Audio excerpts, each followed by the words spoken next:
Well, hello, hello, hello, and good morning. Good morning. As I say in my class, good morning. Thank you. Thank you.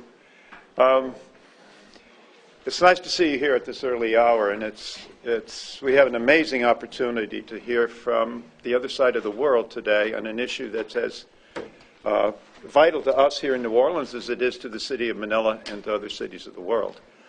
And we'll let him get into that.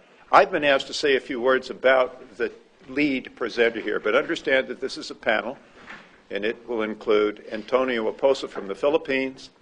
It will include Rachel Heiligman here from the city of New Orleans. It will include a city councilman from the city of New Orleans when he arrives. And it will be moderated by Judge Pro Tem and very active Louisiana lawyer Lynn Luker. I have been asked to say hello, but also to introduce Tony Aposa in 1 minute. It just can't be done. It can't be done. But let me give you 3 snapshots. As a young lawyer, never having tried a case and never having practiced law, he came back to the Philippines, saw the devastation of the fires, and brought a lawsuit to stop logging that had been going on for 80 years and was perfectly legal under state permits. And he not only brought that challenge on a nebulous basis that it violated the, quote, Constitution, but also he brought it in the name of children yet to be born. He brought it in the name of future generations. So not only was it substantively bold, but procedurally it was amazing. And he won. The second case he brought was to request the court put under its supervision and mandate every polluting entity into Manila Bay, which is basically the sewer of the Orient. I mean, it is a waste pit. And at the end of the day, Tony had 13 agencies under court mandate and over 24 industries on abatement orders. The court sort of took over the country. I mean, jaw-dropping. In the latest case, he is taking on the most powerful construction institution in any country, which is the transportation program, which is the highway program. And his thesis is no less bold than to say that 1/2 of all roads in the Philippines belong to people and not automobiles. That's just the nature of the vision of the man you're about to hear from. And you would be talking with a crazy, only he wins. And so he's here to tell us about that, and I'm here to tell you about him, and I think I did that in about 1 minute and 30 seconds, and it was nowhere near enough. But it is my enormous pleasure to introduce you to my good colleague, friend, and long-distance brother, Tony Aposa.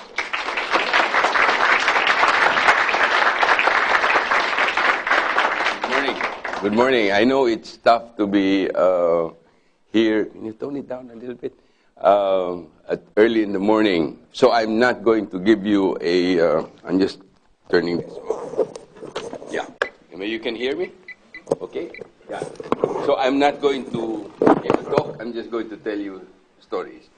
First, it will be the story of a child, and then it is an unfolding story. First, let me tell you the story of a child. Once upon a time, there was a child who was so poor, he only walked to school 3 miles, 5 kilometers. He could only eat vegetables. But every time he'd walk to school, cars would pass by, and he'd be splashed with water. And he said, one day, I am going to be rich. I'm going to buy a car. So he worked very hard, went to college, went to law school, became a top lawyer, bought many cars, ate a lot of rich food. One day in the middle of a trial, he collapsed.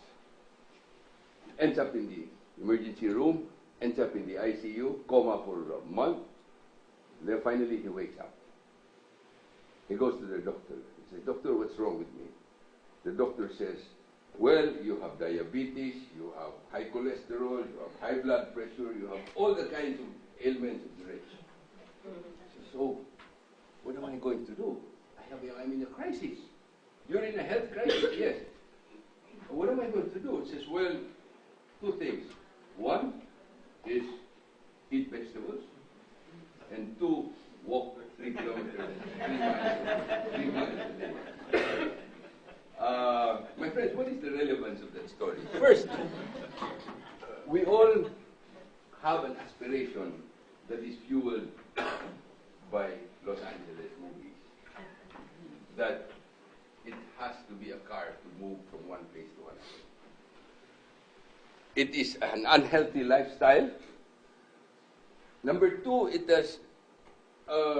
we are in a state of a full-blown crisis. And I will show you later why. This is EDSA de los Santos Avenue, the main artery of the Philippines, of Metro Manila. We'll talk more about it shortly. People say we are faced with a Carmageddon. So many cars, this Carmageddon, nobody moves anymore. I call it the cardiac arrest. Nobody moves because of the cardiac arrest. Next is that we are in a full-blown crisis. A crisis is represented by two. In the Chinese character, it represents two other characters. One is danger, the other one is opportunity. There is danger, but there is also opportunity. What is the opportunity? Well, the danger is that we're totally paralyzed. The opportunity is, it's an opportunity to think differently.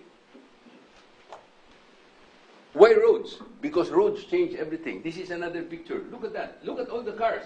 And why is that so? Because we're following Hollywood. Is this progress? That's not the Philippines. That's America. What is that? Is that a freeway or a parking lot? It's a slowly moving parking lot. Disadvantages of a car-based system. One is waste of space. Ma'am, can you stand up, please? Can you extend one of your arms? There. This is about 1 square meter. Standing up, what's your name again? Amanda. Amanda. Standing up, Amanda occupies 1/8 of a square meter. Please sit down, Amanda. She occupies 1/4 of a square meter. But using a car, she will occupy at least 15 square meters. That's about 160 square feet. What is the most valuable resource of an urban area? Space. Why are we wasting space? Number two, metals. 2,000 kilos. I don't know, I use kilos. 2,000 kilos of steel to transport 70, 80 kilos of a human being. And then you have cost of a car. How much is a car? $20,000. The first aspiration is to buy a car instead of putting up a down payment on a house. And then all of these accidents, etc., air pollution. Look at this, waste of space. 60 cars, 60 people. So, 60 cars occupied by about 70 people. Take out all these cars on the right side. Put it all here, following what I call the principle of the ant. The ant, there are so many of them, yet they do not have traffic jams. Why? Because they follow a simple principle, they follow a single file. Unhealthy lifestyle, etc., etc. And this is a situation, particularly in the Philippines. Look at all the cars. They're given all of the roads. People, they occupy less than 1% of the population. We're 100 million people. But less than 1% own more cars. And look at the people. They don't even have a sidewalk. Is that fair?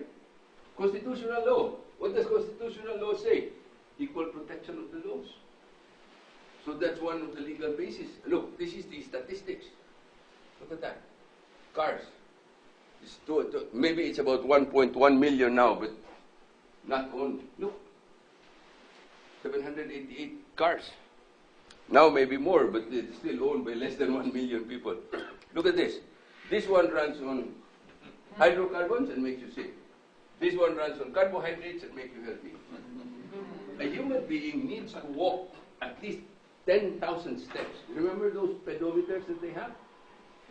3 miles, at least 3 miles a day. Bike at least 15 to 20 miles a day. Because human beings are meant to move, to walk, to be active, not sedentary.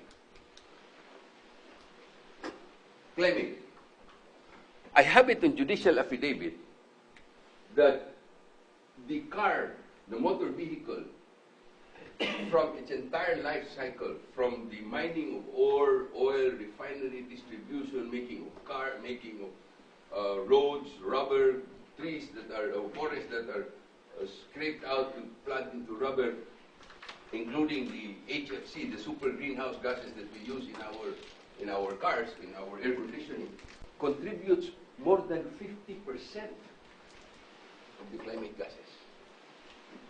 That's an astounding fact that I learned. It's in judicial affidavit. We'll tell you more about it.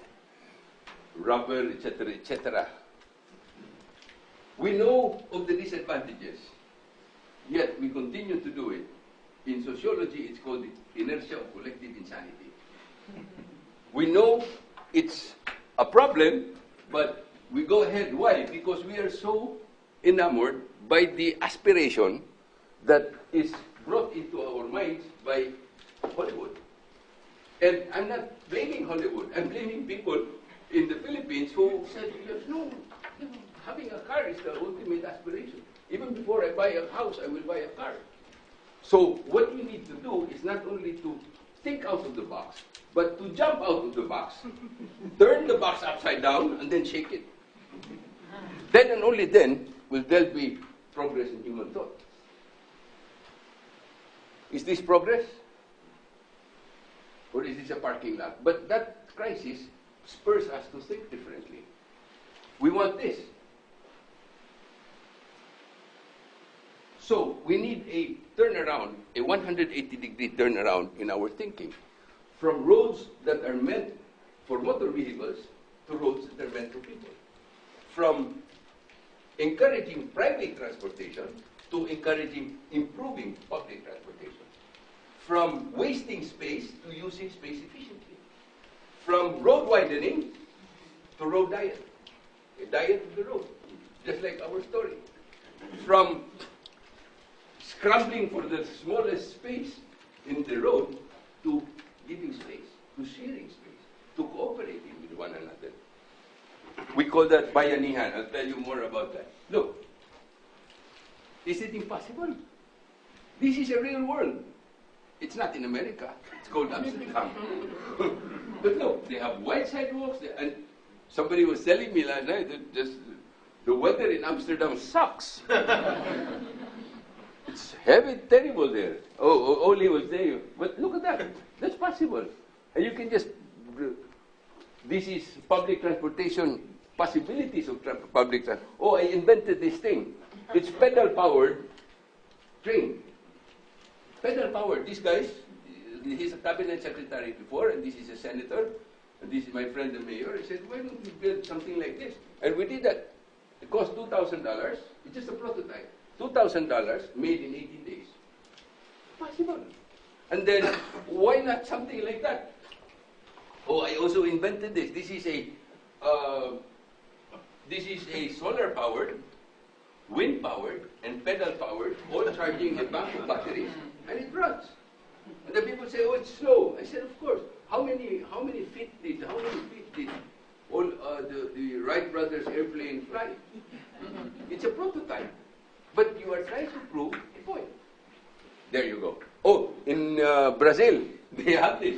You're biking, you're talking to each other, and you're getting from one place to another. Then if you just built a bus or a train that runs on pedal, and then anybody who pedals gets a 50% discount on your fare, it's going to be more fun. Travel becomes more fun. Oh, and look at that. Where is that?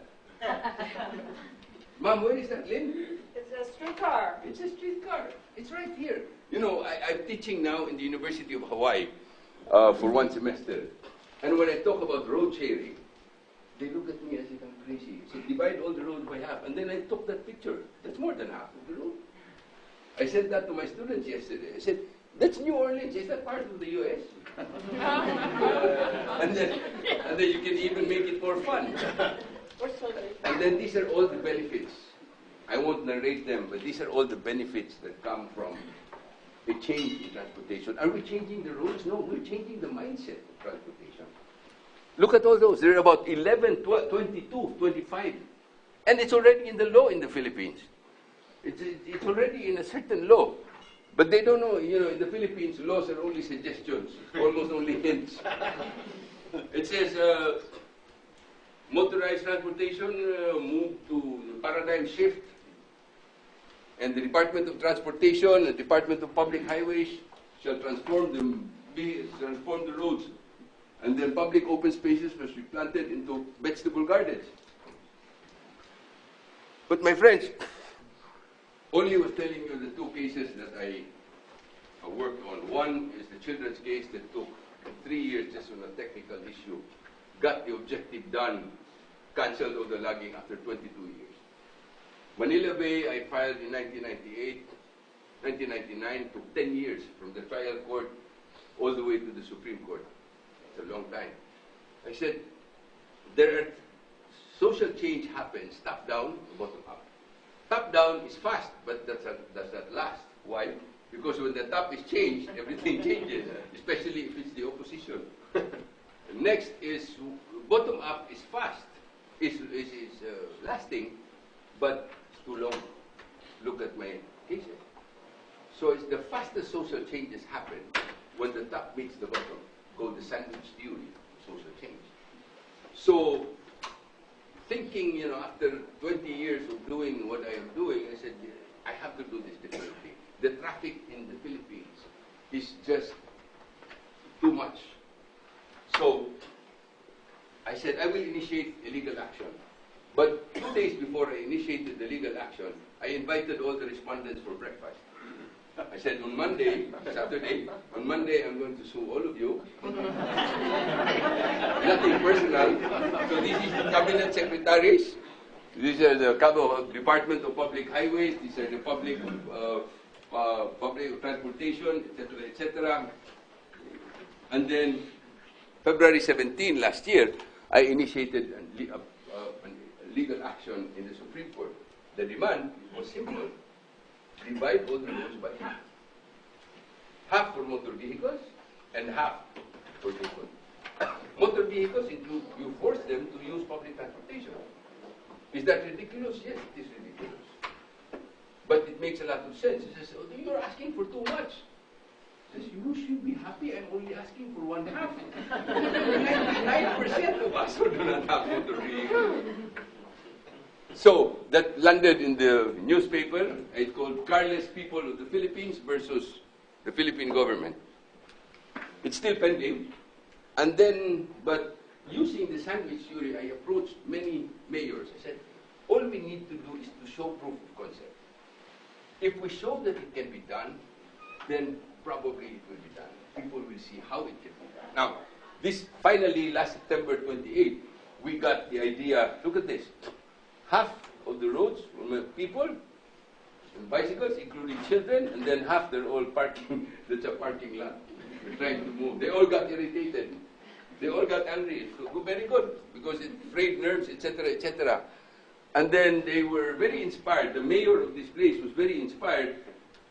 Before I left for Hawaii last January, he asked me, can you invite these people? Okay, so we invited, this is the Department of Transportation Secretary. This is the Department of Public Highway Secretary. This is the head of the League of Mayors. This is the mayor I was talking about. And this one is the probably the second most powerful man in the Philippines. Is the Senate President. Says, so I showed them very quickly. And they said, let's do that on EDSA. EDSA is that main artery that's a parking lot now. I said, well, no, don't do it yet there. Let's do it somewhere else where it's smaller. So while I was in Hawaii, about 3 weeks later, I came back to seize the momentum. And then, who is this? And then I also meet with the chairman of the Metro Manila Authority. He is the man who is a PhD student here. He went out, and he's a PhD student. This is a senator of my friend, and senator friend, and says, we'll do it on EDSA. It's the main artery, April 19, in celebration of Earth Day. I said, wow. That's going to be something else. So, what happened? February 15, we were able to do it. This is Francis Tolentino. I had 4 cabinet secretaries at 7 o'clock in the morning, 7:30 in the morning. This is the Department of Public Highways. This is his grandchildren. This is Francis Tolentino. This is his cabinet secretary. This is undersecretary, and then local government officials. And look what we did. That's Rojas Boulevard. That's a road along the coast of Manila Bay. And look what happened. You can't do it overnight, but you just have to do it on a Sunday. Try doing it on a Sunday. Everything happens by increment. No social change happens overnight. Even revolutions cannot happen overnight. And this lady, I put her there because she heard me give a talk once, and she said, "We'll do that in my city." And now they have 3 carless roads on Sundays, plus 1 permanently on Sundays shared road. Motor vehicles, bicycle lanes, and people. Look, we don't even have proper sidewalks there. We call it bayanihan. Bayanihan is a very beautiful word. It comes from 3 words. Bayan, which means community, cooperation. Bayani, which means hero. And bayanihan, which means cooperative heroism.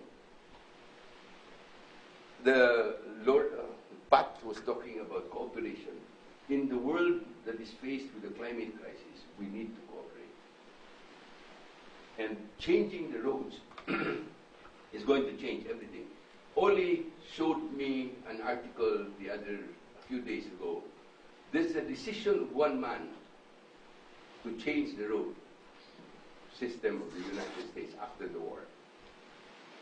Said, and use the national security magnet to, this was right after the World War. So they all bought up the trolley lines, 400-mile trolley lines of Los Angeles, ripped out all the rail tracks, and then turned it so they could sell their cars. So what's a 180 degree from building roads for cars? The 180 degree is building roads for people. Instead of road widening, road diet. In Hawaii now, the main road has a little cycle. Just happened 2 months ago. The King Street cycle track. Is this impossible? No. My friends, before I close, I would just like to thank my dear friend Oli for inviting me, and say hello to my dear friends Pat. Pat is right there. He's one of the, you don't know him, but he is one of the heroes of the Oregon spotted owl. And Mark's there, Mark Davis, out there.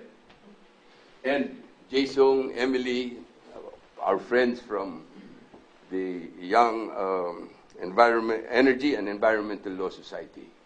My friends, you made this happen. And you are going to make it happen only if the mind changes. And you don't even have to change the mind. I say, do not change the mind. If you change the mind, it can change tomorrow. But if you change the heart, it is forever. There is a line which says, remember Romeo and Juliet? It says, what light through yonder window breaks? It is the east, and Juliet is the sun. I will rephrase that with apologies to Shakespeare. What light through yonder window breaks?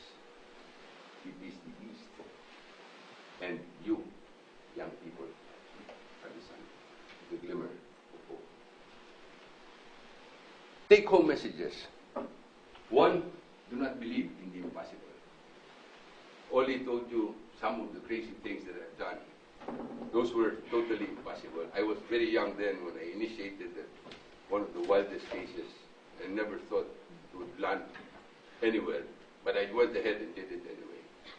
The impossible is impossible only because no one has tried to do it. And especially to the young, remember the line by Wolfgang von Goethe? That whatever it is you can do or dream you can, begin it. In boldness, there is genius. power and magic. Who would ever think it's such a crazy idea like that? The Senate President would listen to me, and they said, let's do that on NEDSA. Oh, really? You want to do it? Good. Number two is, there is no limit to what we can achieve when we do not care who gets the credit. Give the credit to the politicians. We don't need that. They need the credit. They need the good publicity. Give it to them. And number three, my friends, the time is for talk is over. Take action. They say the problem is global warming. No, it's global whining. People keep on talking about it and do nothing. It says vision, there's a line I remember, it says, vision without action is nothing more than a dream. Action without vision wastes time. But vision with action can and will change the world. My friends, they say, before I close, I would like to ask the people who I mentioned earlier, including AELS Society, to please come up before we start. If you will permit me 3 minutes. Of course. Please come up, Lynn. Oli, please come up. Mark and Pat and the ELS members, because we are all going to sing. Oh, They say, This is a our group is outside the room. yeah, call them. Let me go call. Call them. she's escaping. You're sure about this? I'm sure about this. Come to Jesus. Come, Raquel, Rachel. Grasshopper, you're a Filipina. Come here. Is this the bass section? Yeah, this is the bass and the orchestra section. Don't worry, you're going to join this shortly. Come here. Come on. They're coming. I don't know what part. Hustle, run. But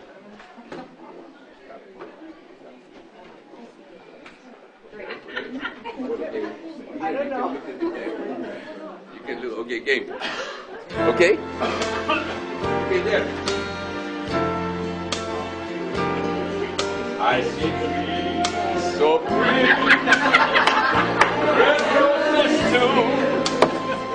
I see them bloom for me and you, and I think to myself, what a wonderful world. Okay, stop.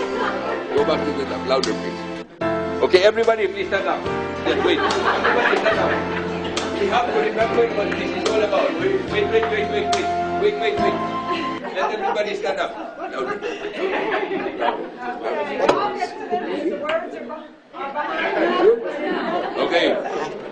Okay, go back to the top. There you go. Okay, everybody sing. Lock the door.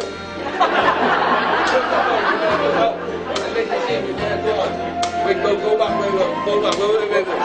back. Okay, ready? There you go. I see trees so green, red roses too. I see them bloom for me and you, and I think to myself, what a wonderful world.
Just another side. Music is the language of the heart. Well, I think we can all give a tremendous round of applause to Tony.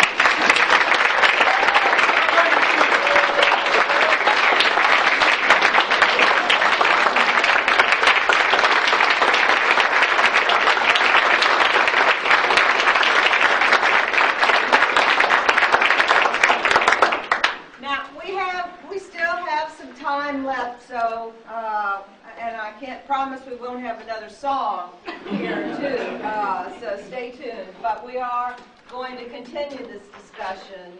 It won't be quite as informative or engaging or entertaining, but it does address some of the issues here on a local level. And I'm sure that, first of all, how many of you are actually from here in New Orleans? Raise your hand. All right, so you know that we have been putting in bike lanes here.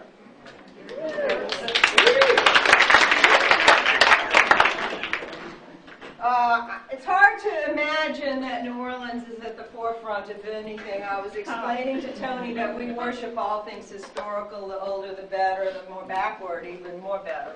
As we say here, more better. But let me turn the podium over now to Rachel. And Rachel, why don't you tell us about the work that you're doing here in New Orleans, if you will. All right, wonderful. Well, it's a tough act to follow, but I hope that by bringing the very important and insightful perspective that Tony offered on urban transportation issues back here locally, that we can begin to frame, how we all might begin to take action here in our home area.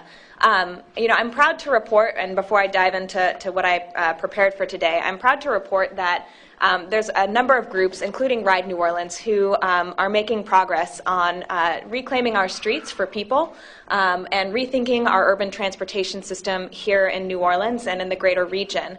In fact, in 2011, Ride New Orleans and many of our partners worked with our city council to adopt complete streets legislation. This legislation and the idea of complete streets is that our roads are for all users and not just cars. And so therefore, any project that the city of New Orleans carries out on a roadway needs to think about people who are commuting by car, but also who are commuting on foot, on bike, or on public transportation as well. And so we now see, and I'm sure for those of you who have been here for more than a few years, you've seen a dramatic increase in the number of bicycle facilities on our roadways. You've seen sidewalk repairs. You've seen improvements to our public transportation network and offerings. And so we are beginning to make progress. And if Councilmember Brossette is able to join us later today, I know that he would be highlighting a very, very recent win. Actually, just at Thursday's council meeting, we worked with his staff to develop and create a pedestrian and bicycle advisory committee to the City Council so that we can institutionalize the ability for residents of this city to have a relationship with our city government when thinking about transportation planning and decision making. So I'm here today, though, to talk specifically about our public transportation system and how it's been impacted in the years since Katrina. Obviously, the flooding of our city and the recovery is a long-term thing, but one of the attentions that hadn't gotten much attention to date was just how dramatically these events really changed the way that our public transportation service is offered. So we've seen a 64% decline in the number of transit trips that are offered on a weekly basis. So basically, we've seen just 36% of our public transportation service restored, though our population is about 86% returned during that same time period. Our bus trips have declined the most significantly. We have just 29% of the bus trips that we had pre-Katrina as of 2012. Streetcar is down as well, though it is 77% returned. So we have a dramatically reduced amount of transit service, though the budget available for public transportation is approximately the same, and though our population is far more recovered than the service would indicate. So what does this look like?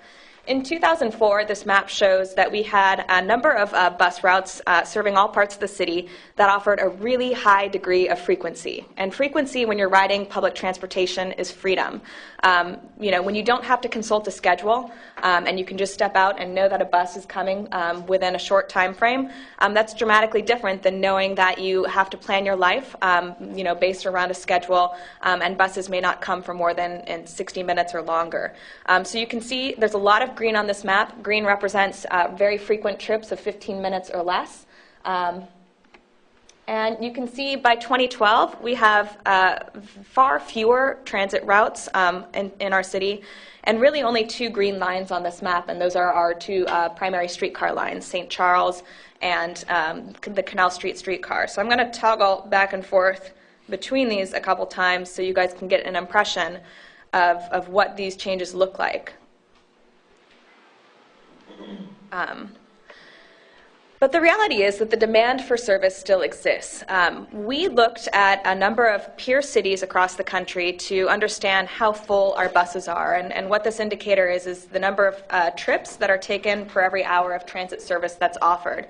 New Orleans is the bright, bold red, reddish-orange color on this graph. You can see that before Katrina, our buses were incredibly full.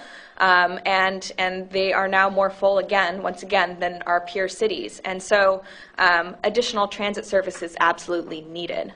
We have a very high rate of households in our city that do not own or have access to a household vehicle. So these are people who are dependent on alternative modes of transportation, biking, walking, and our buses and streetcars and ferries. And this is a map to show how how our transit service has changed on a neighborhood-by-neighborhood basis. So every single neighborhood in this city, except for West End and Lakeview, has seen a decline in transit service offering. And so you can see that particularly those areas on the West Bank and the East Bank have seen the greatest impact. These places also have, especially out in New Orleans East, are slower to recover their population. But you might argue that until services come back, it's difficult for a population to be drawn back to a neighborhood, especially a neighborhood that has a high dependency of transit dependence. And unfortunately, we found that the transit service restorations really happened in an inequitable manner. And this is even after we controlled for population changes across the city. So those neighborhoods that have seen the least amount of transit service restored tend to be the lowest income neighborhoods in our city.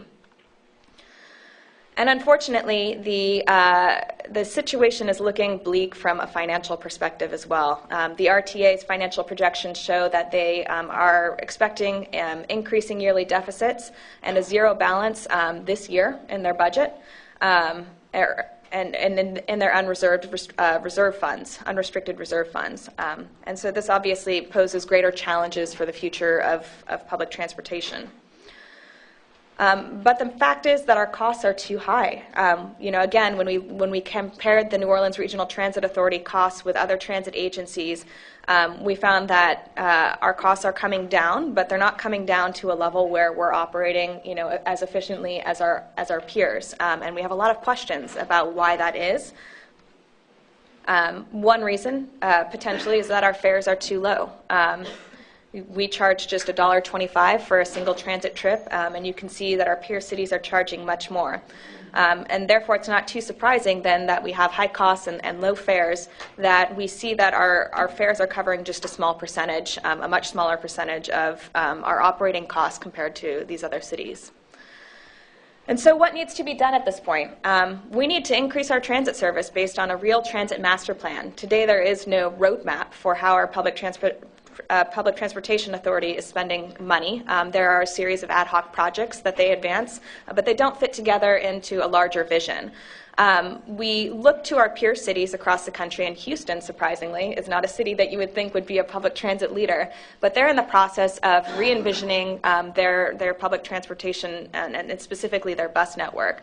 And they've been able to say, if we make changes to routes across the city and really think about the new development patterns that we're seeing, which are very different than the way the city looked 50 years ago when the bus map was drawn, we can actually identify lots of cost savings and increase service for a majority of transit riders to a high level of frequency with no new expenditure. So there's lots of ways to increase efficiency. We also need a renewed focus on equity. New Orleans has a significant unemployment problem, according to a report that the mayor released last year. Black males in our city, 52% of a working age are unemployed. And right now, actually, there's many opportunities across the region where for just a high school degree, GED equivalent, and a little bit of vocational training, we can get folks high-paying jobs, especially in the River Parish region, where we see 40,000 jobs being created in the petrochemical industry. But there's no transit connection out there. So we have a major gap in service connecting our workforce to job opportunities. And also because of the projected financial difficulties at the RTA, we need a 5-year operating plan that shows how we're going to sustain ourselves. And so going forward, Ride New Orleans is going to continue to carry out this work. We are doing a series of community engagement efforts. Actually, Councilmember Brosette, who just joined us, came and spoke at a community forum that we held called Voices for Transportation Choices just in January, and we're working now with a grassroots action committee to begin to identify the ways that we can work together to address these challenges. We're going to continue to do research of this nature. We'll be releasing the second version of our State of the Transit report that will have a regional focus. We have a very fractured system of how we deliver transit, with little transit agencies operating in every parish as opposed to thinking about our truly regional transit authority. We're going to identify those opportunities where we are currently not making the transit connection between housing centers and job centers. And we're going to also highlight opportunities for regional coordination and or consolidation of transit agencies. And so I hope that you all will consider helping us as we do this work. As Tony very well put it, this is something that we can't just sit around and observe and ignore any longer. It's really time for action and time for us to think collectively about the solutions to addressing how we move around the city in a sustainable way. Thank you.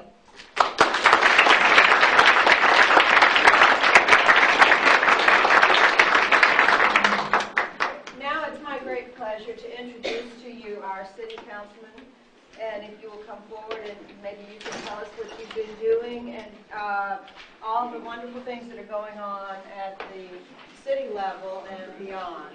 Derek Russell. Thank you. Good morning. Thank you, Judge. It's still Judge, right? No, it's not, but that's okay. Still honorable, just not judge. Honorable. I got you on that one. Good. Well, good morning to all of you. Sorry I'm late.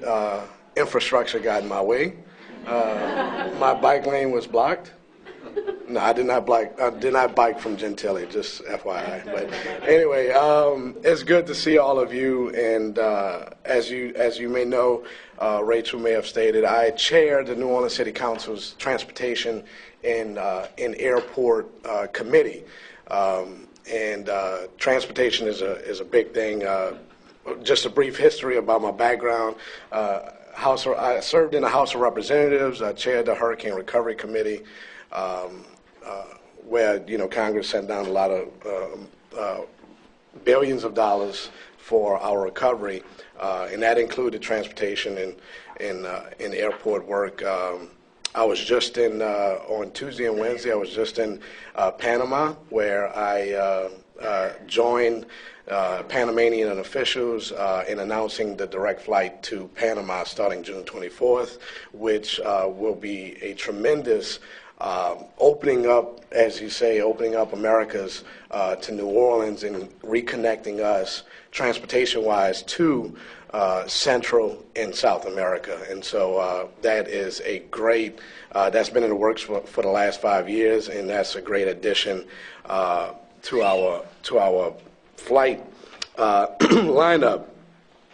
But when I got to the city council and we were talking about what committees would each council member would chair, and where did we have interest, and so I had a great interest in transportation, and with the new terminal coming on board in hopefully 2018 at the airport, I wanted to get into this transportation issue because having served at the state, and you can see in recent news, Congress hasn't passed a transportation bill. 29% of our roads and bridges are deficient, and we have to move beyond that, and we have to, as well as hold us accountable, but our federal and state, and make sure a bill gets through Congress so we can put investments into the transportation needs that we want. But when I got there, the theme I said of my chairmanship would be sustainability, equity, and accessibility for transportation needs. We're still recovering from post-Katrina, and many people don't have the access that they properly need. I go from neighborhood association to meeting during the week and on the weekends, and they're like, council member, when we like RTA to not just go into Pontchartrain Park, but make the full circle that they did pre-Katrina. For example, there's a lot of seniors that live in Pontchartrain Park and Gentilly Woods, and so it's difficult for them to walk to that current point of access. I think it was mentioned earlier that a piece of legislation that I am very proud of, we, the council, passed on Thursday, a very, very long meeting, by the way. But many cities around the country are taking steps to retrofit their streets to create walkable and bikeable communities. I believe that we just can't do this alone, that stakeholders need to be included because, like Rachel, I consider her an expert on these transportation matters, and we need their input. And so if we're going to successfully address infrastructure gaps, strategically plan for all forms of modes of transportation, whether you walk, whether you bike, whether you have a car, or whether you skateboard to work. I say skateboard because we're about to open up a skate park in my district in 2 hours. And so some people skateboard to work. But anyway, and build a safe network of pedestrian and bicycle-friendly facilities. It's important that we as city officials rely on the knowledge of and experience of community advocates. Promoting sustainability and change requires collaboration, and that's exactly what my intentions was for the pedestrian and bicycle safety advisory committee that we passed on Thursday. They will collaborate with each other, collaborate with existing advisory committees, school transportation task force that my colleague Councilmember Cantrell started over a year ago around the time that a young boy was killed on Paris Avenue, crossing the street, first grader, going to school. The guy was he was convicted yesterday, by the way, and he was speeding excessively because he was late to work. He was going 71 in a 35. And so a very unfortunate incident. And then not too long after taking office, we had a bicyclist on St. Claude killed because of a 18-wheeler turning. But the city has made great strides in the past 5 years, improving our infrastructure and transportation system. And as we move forward, the advisory committee can help us ensure that pedestrian and bicycle routes, bus stops, schools, commercial centers, and recreational facilities are safe and easily accessible. The membership is 7 council appointees, 1 mayoral appointee, 1 rep from the Department of Public Works, City Planning Commission, the Health Department, the Human Relations Commission, and the Regional Transit Authority. And I know from my perspective, I'm going to concentrate on appointing someone with a background of transportation in disability, people with disabilities, like, for example, Lighthouse for the Blind. That intersection at Canal Boulevard and, Canal Street and, where that meets at City Park, it's rough, to say the least. And so, it's important that we have the input for the people on the executive side making the decisions to get every piece of information to make our transportation routes accessible and safe. So that's pretty much an overview of the committee. I think it's important, like I said, whoever is our next chief executive of the state, it's important that the governor does not siphon away money from the Transportation Trust Fund to other places in the budget. You see the condition that the state finances is right now, and that's from a lot of piecemealing, I would say, that has been done in the last 8 years under this governor. But there's still a lot of hope for whoever's next governor or the next president. I will continue to advocate for light rail between here and Baton Rouge. I have had conversations with Secretary Fox, and we just have the lack of leadership currently in the governor's office to accept the federal funding. So I know this is also a passion of my colleague from the State House, Representative Walt Leger, Speaker Pro Tem, and we're going to try to make it happen some way, somehow. As they say, that if there's a will, there's a way, and so I think we have to make it happen. We also have to continue to advocate for the Port of New Orleans, and with the expansion of Panama Canal, that we receive some of that cargo traffic and continue to make investments in our port. So with that, I'll end. I think the yellow card means stop. I'll slow down. But thank you, everyone.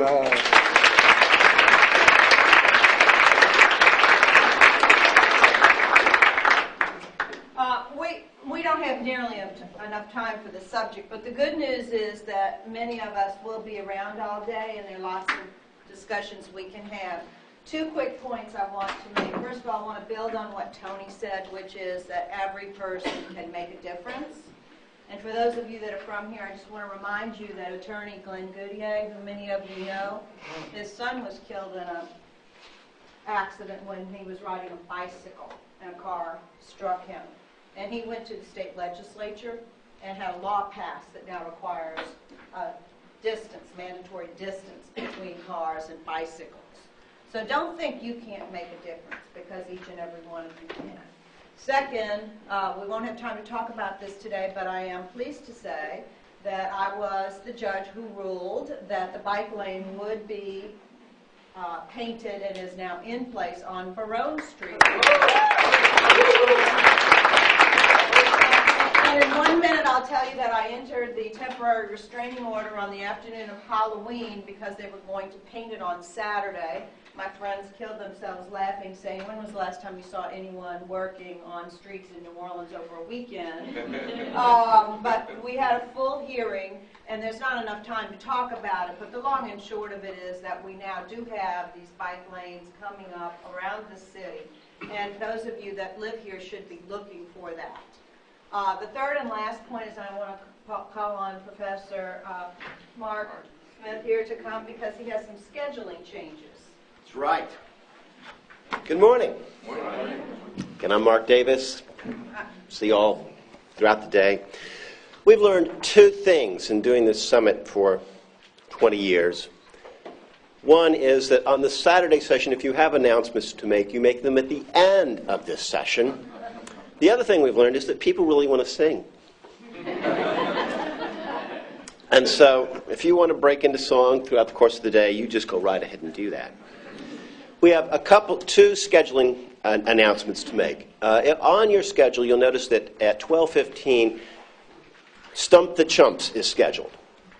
Well, we need to make a change there. First of all, it says 12:15 a.m., and it's not Exhaust the Chumps because we would have already been doing it for nearly 10 hours. But it will start at 12:30 to give you a little more time to network, lunch, the things that you need to do. But please do make time to come in and stump those chumps.